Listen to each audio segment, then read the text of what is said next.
এক সময়ের কথা, একটি গ্রামে থাকতো এক গরিব ছেলে, নাম তার রাহুল। তার বাবা ছিল না, আর মা অনেকদিন ধরে অসুস্থ।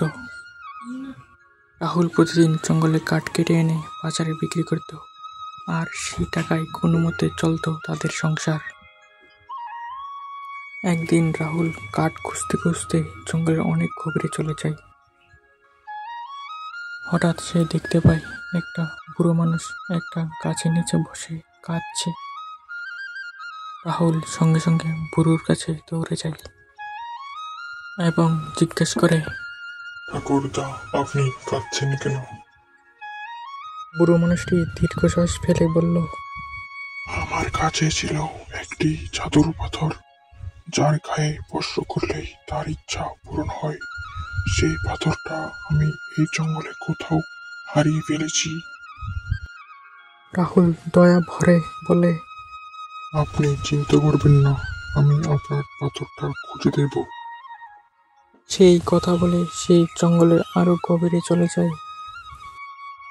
কিছু দূর যাওয়ার পর সে এক অন্ধকার গুহার মুখে পৌঁছায়। ভিতরে ঢুকে দেখে সে এক বিশাল রাক্ষস এক পাথরের সামনে দাঁড়িয়ে আছে। রাহুলকে দেখে রাক্ষস গর্জন করে বলে, তুমি কেন এসেছো?